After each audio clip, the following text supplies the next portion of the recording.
Hello नमस्कार दोस्तों, स्वागत है हमारे इस यूट्यूब चैनल यूनिवर्सिटी वाले भैया के अंदर। और दोस्तों आज की इस वीडियो के अंदर हम एक और मॉडल पेपर की नई सीरीज आपके सामने लेकर आ गए हैं। जैसा कि आप सबको पता ही है दोस्तों, महाराजा गंगा सिंह विश्वविद्यालय बीकानेर के 19 मई 2022 से एग्ज़ाम चालू होने वाले हैं। कब है?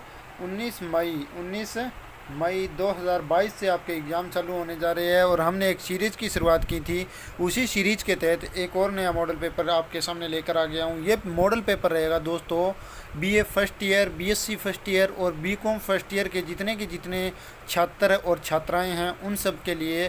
क्योंकि दोस्तों इस मॉडल पेपर की सबसे ज़्यादा मांग हो रही थी, लेकिन इतना ज़्यादा इस मॉडल पेपर के अंदर पूछने वाली है नहीं बात, लेकिन बहुत ज़्यादा बच्चों की मांग होने के कारण हमें इस मॉडल पेपर को बनाना आवश्यक समझा है। क्योंकि दोस्तों ये मॉडल पेपर अपना रहने वाला है हिंदी सामान्य का, यानी कि जो कंपलसरी सब्जेक्ट होते हैं, पर्यावरण अध्ययन हो गया, कंप्यूटर विज्ञान हो गया, इंग्लिश हो गई और सामान्य हिंदी हो गई। तो उसी के अंदर सामान्य हिंदी का जो पेपर है वो हम आपके सामने लेकर आ गए हैं। उसको किस प्रकार से पढ़ना है, कौन से क्वेश्चन यहाँ से पढ़ने हैं, क्या करना होगा, वो मैं आपको इस वीडियो के माध्यम से बताने वाला हूँ।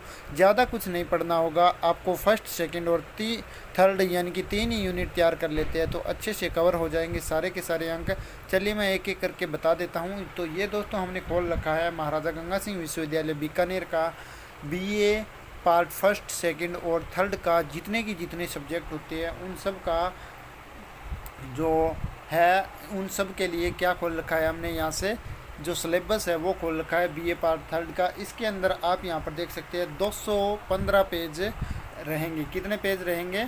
215 पेज रहेंगे। तो हमें केवल हिंदी कवर करनी है। तो फटाफट से बीए, बीकॉम और बीएससी फर्स्ट ईयर के लिए जो हिंदी का क्या कोर्सेज है वो देख लेते हैं। और उसी के अंदर दोस्तों मैं आपको क्वेश्चन बताने वाला हूँ। तो सबसे पहले देखिए, ये आपको कितने अंक हासिल करने हैं इसके अंदर वो देख लेते हैं। आपको दोस्तों सामान्य हिंदी का पेपर 3 घंटे का होगा, यानी कि 3 घंटे का नहीं होगा आपका पेपर, 1.5 और का ही होगा, यानी कि ये 1.5 घंटे का ही आपका पेपर होगा। और पूर्णांक भी इतने के इतने रहने वाले हैं। केवल आपको जो क्वेश्चन दिए होंगे वो 50% क्वेश्चन है, यानी कि आपको 1.5 घंटे के अंदर ही क्वेश्चन जितने दिए होंगे वो सारे के सारे कवर करने होंगे। तो यहाँ पर देखिए दोस्तों, मैं आपको अब बता देता हूँ।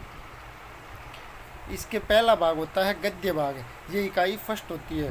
गद्य भाग के अंदर क्या होती है? इकाई फर्स्ट होती है। तो इसके अंदर कितने नंबरों का काम आता है, क्या कुछ आता है, वो हम इसके अंदर कवर करेंगे। तो चलिए देख लेते हैं कौन सी इकाई से कितने नंबर का काम आता है। पहली इकाई से दोस्तों देखिए, गद्य भाग से 10 नंबर का काम आता है। कितने अंक का काम आता है?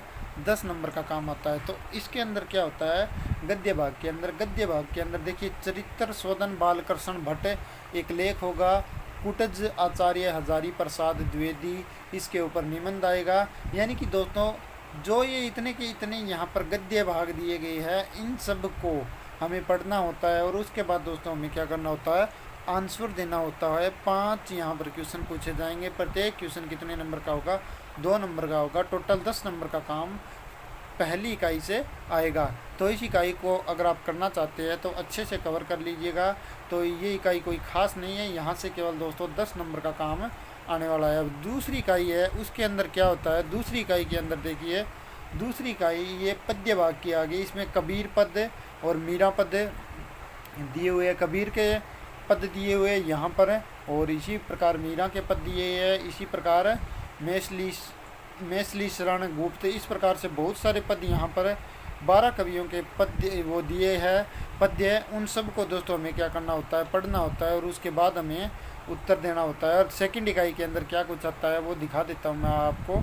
सेकंड इकाई देखिए, फर्स्ट इकाई के अंदर एक चीज़ और रह गई थी। फर्स्ट इकाई के अंदर अ भाग होता है, उसके अंदर ये आते हैं। और ब भाग के अंदर दोस्तों आपके देखिए 4 आलोचनात्मक प्रश्न पूछे जाएंगे, जिनमें से हमें 2 हल करने होते हैं। यानी कि 4 पूछे जाएंगे, 2 करने होंगे। प्रत्येक 7 नंबर का होगा, यानी कि 14 नंबर का काम यहाँ से होगा। तो हमें जो पहला भाग है गद्य भाग, उसको अच्छे से पढ़ लेना है। क्योंकि वहाँ पर दोस्तों कितने नंबर का काम आने वाला है? 10 नंबर का ये छोटे क्वेश्चन आने हैं। 10 प्लस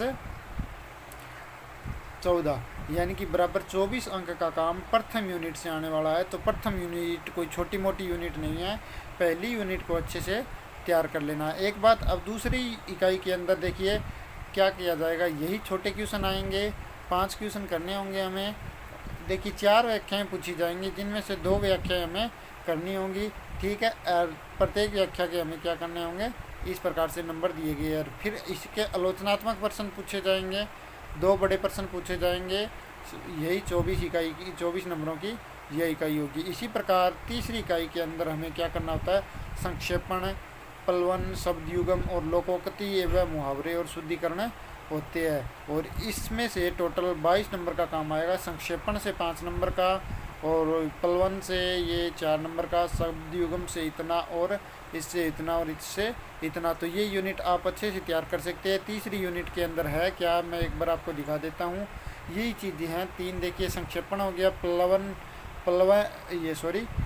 पलवन हो गया, और शब्दयुगम हो गया, और लोकोक्ति, शुद्धिकरण और मुहावरे वाक्य ये 99। चौथी यूनिट के अंदर क्या है, अर्थ सिद्धांत महत्व, आदर्श अनुवाद की विशेषता, राजस्थानी एवं अंग्रेजी के हिंदी अनुवाद। यहाँ पर हिंदी अनुवाद और ये करने, और ये कितने नंबर का कार्य आएगा चौथी यूनिट से। चौथी यूनिट से देखिए दोस्तों केवल 15 नंबर का काम आएगा। अगर आपको अच्छी लगती है तो इसे कर सकते हैं, अन्यथा जो अनुवाद एवं अर्थ सिद्धांत की विशेषता है ये कर लीजिएगा। बाकी राजस्थानी अथवा अंग्रेजी अनुच्छेद का हिंदी अनुवाद ये अगर करना चाहे तो कर सकते हैं, अन्यथा नहीं करिएगा, वरना 9 नंबर का काम इससे भी आने वाला है। टोटल 15 नंबर का काम। इसके बाद दोस्तों ये क्वेश्चन इंपॉर्टेंट हो जाता है 5वीं इकाई।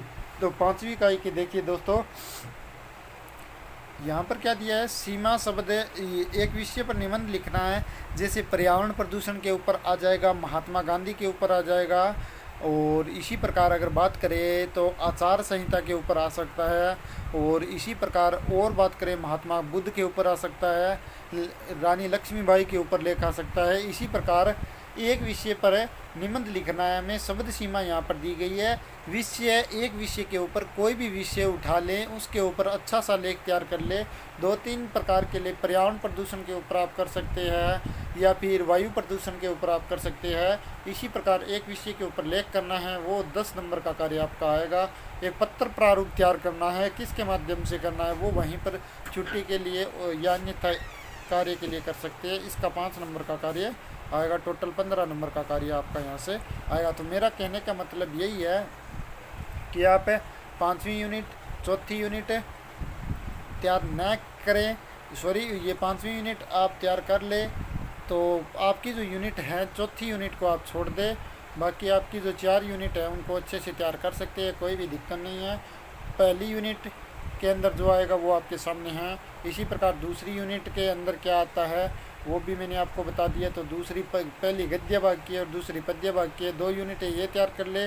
और तीसरी यूनिट अगर आपको अच्छी लगती है तो तैयार कर लीजिएगा। तीसरी यूनिट के अंदर क्या है, तीसरी यूनिट के अंदर ये संक्षेपण, पलवन और शब्दयुगम है, ये भी तैयार कर लीजिएगा। और चौथी यूनिट तैयार न करें, कोई फ़ायदा नहीं है। और 5वीं यूनिट अपनी अच्छे से तैयार कर ले। तो सीधी सी बात है, आपको तैयार करना है केवल पहली यूनिट, कौन सी, पहली, दूसरी, तीसरी और 5वीं, ये 4 यूनिट अच्छे से तैयार कर लीजिएगा। इसके क्वेश्चन मैं नहीं बता पाऊँगा क्योंकि बहुत लंबी ज़्यादा वीडियो हो जाएगी, इसीलिए इस वीडियो में इतना ही। धन्यवाद।